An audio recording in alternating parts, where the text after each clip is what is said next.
How did going to a Beyonce concert and having the night of my life turn me towards Islam? In 2018, my friends from work had an extra ticket to Coachella, and with just $300, I was on my way to what would become a spiritual awakening. On the night of Beyonce's set, we got lucky and sat stage side in VIP. There were points of the show where we were screaming, crying. It was so intense. Then something started to dawn on me. This is worship. Settle in and get cozy because this is a very personal story on my journey in Islam. A little bit about this faith. Islam is the second largest religion in the world and the fastest growing. There are Muslims of every color in every country. It has become a force on every corner of the planet. And while Muslim countries like Saudi Arabia, Egypt, or Malaysia have really woven the faith into everyday life, Western countries are a bit less welcoming. As American Muslims, we live in a society where popular culture is pretty opposite to our faith, and it can be really challenging to embrace your identity as a Muslim in the West, especially if you're new to practicing it. So, if you're struggling with the balancing act of being a cool kid and being close to Allah, this is a story for you. So let me take you back to the beginning. I grew up in an interfaith family. Half of my family is Catholic from Louisiana and Southeast Texas. The other half is Muslim from Ethiopia. I was born Muslim, but I had a very relaxed upbringing in regards to faith. Basically, at my dad's house, we fasted for Ramadan, and at my mom's house, we celebrated Christmas.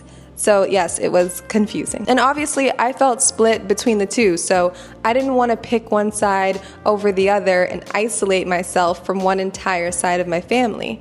So my approach was to try to please everyone and keep my own understanding of faith pretty vague. But upbringing aside, there was a cultural moment that really lowered the odds of me ever embracing Islam. On September 11th, 2001, life in America changed as we knew it, and it has never been the same since. A week after it happened, I was literally starting a new elementary school. And as our country was putting itself back together, I was beginning to really struggle with shame around my identity.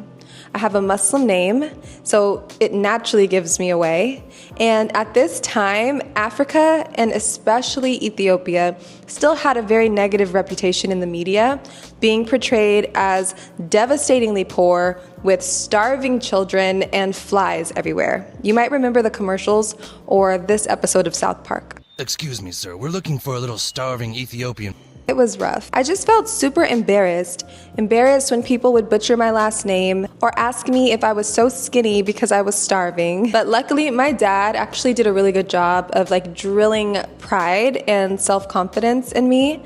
So I got through those insecurities with time. But growing up in a time where Islam had such a negative reputation in the media, I just wanted to be a typical American kid. I distanced myself from Islam because it was just easier to fit in with my friends and my family in the States. I didn't realize it at the time, but it was my response to the growing Islamophobia in the world around me. But what does this have to do with Beyonce?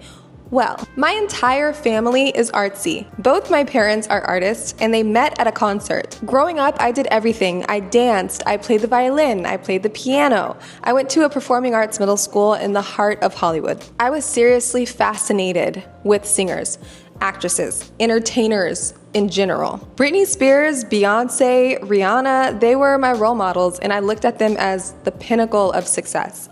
I just wanted to be hot, rich, and legendary when I grew up. Astaghfirullah. Without realizing it, my adoration of these celebrities led me to not liking just their music, but adapting to their lifestyle and considering that to be the norm. Popular culture had definitely become my primary influence.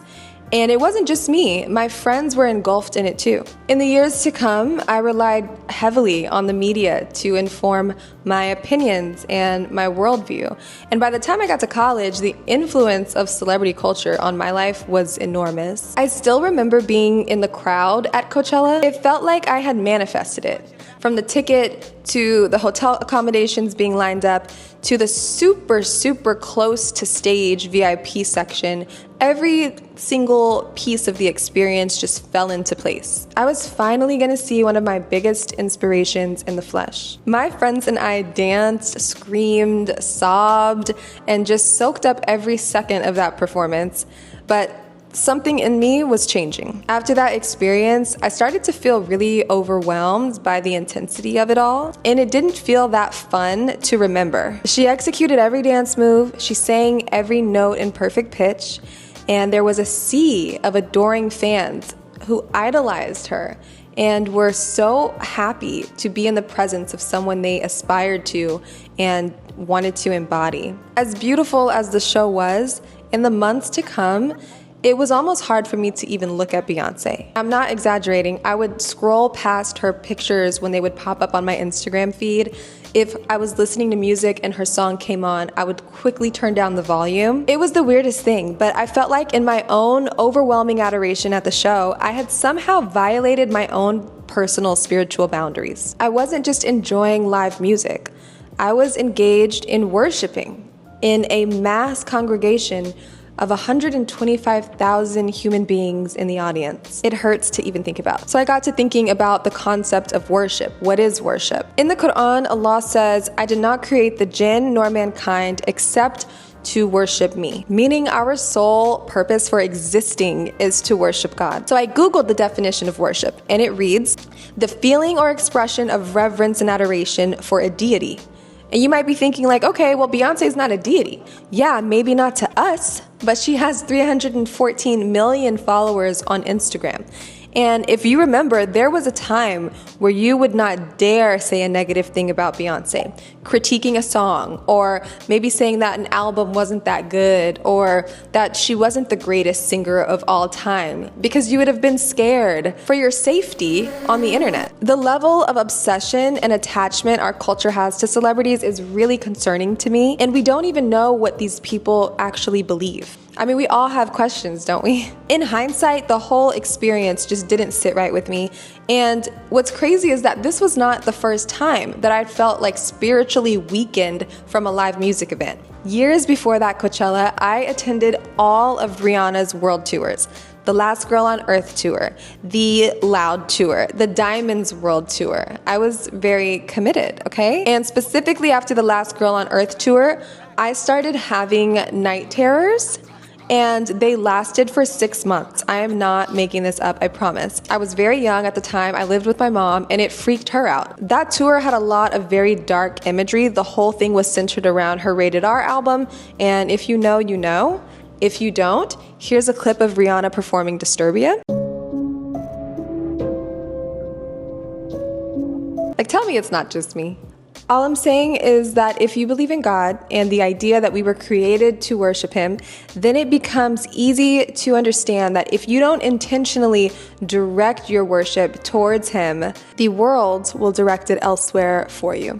Coachella 2018 was like the subconscious straw that broke the camel's back for me, and in the years to come, I made a lot of changes. This is where my return to my roots as a Muslim really began. Okay, so after Coachella, I got really turned off by celebrity influence. I unfollowed a lot of people, and I just started to kind of question my beliefs on most things, like popular ideas that everybody around me seemed to agree with. I'd be like, why do I think that? And I started reading more and just kind of figuring out where the boundary was between my beliefs and my influences. I really began to value thinking for myself, which brings me to 2022.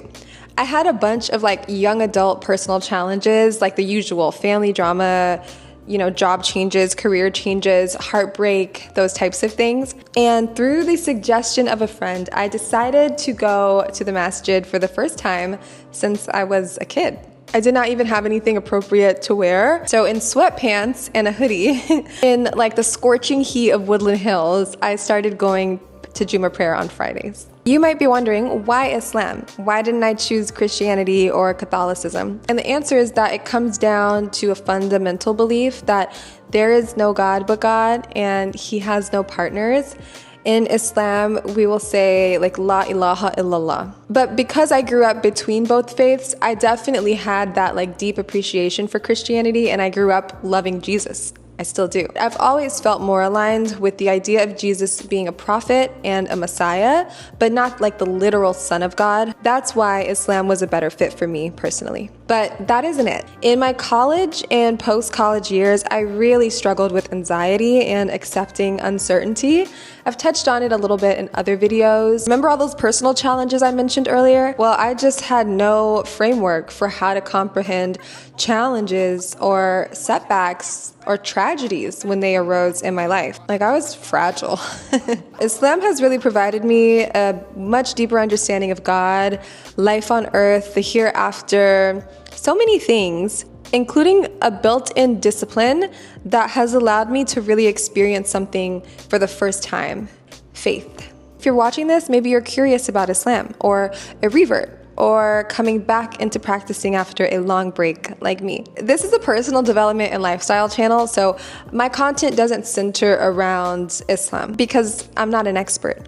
But I am a student, so I'm gonna share some things with you guys that have worked for me. I really think the approach is everything. To sum it up, I'm taking it slowly. Even though I've always been Muslim, there are so many things that I just didn't know. So I'm really focusing on relearning the basics and adjusting my lifestyle gradually instead of overcompensating to prove to other people that, I'm such a good Muslim. This year, for example, I've focused this entire year on salah and making prayer a part of my day every day. I've been learning the meanings of each phrase and like restructuring my day so that I can pray on time consistently. I also came across this amazing book called Being Muslim by Asad Tarsin.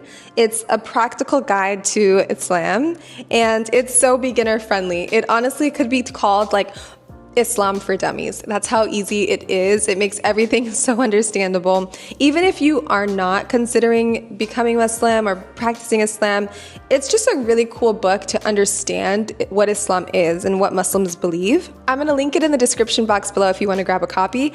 I'm not even kidding. No one's paying me to say this. It has been the most helpful resource that I've found. Overall, I swear this is the best decision I've ever made. I went from living a life curated for me by the media sweater that was selected for you by the people in this room, to living a life that I've chosen. Islam has really allowed me to embrace my love for personal growth and reflection and like integrate it into my spirituality. Practicing Islam has also helped me transition into a phase of my life that no longer centers around being a part of the in crowd or my worldly pursuits. There's a line in Surah Al-An'am, I think it's ayat 32, and it says, "The life of this world is but a sport and a pastime. Surely the home of the hereafter is best for those who fear God." When I read that, I had a light bulb moment. It just made everything make sense. I had spent years of my life like consumed with pop culture and overwhelmed by anxiety.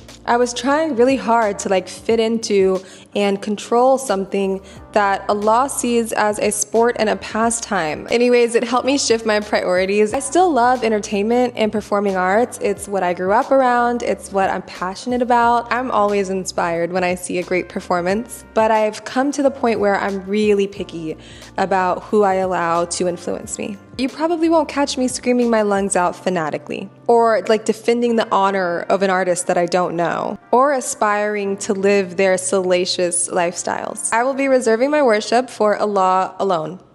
Thank you guys so much for watching, especially if you made it to the end of the video. I'll see you in the next one.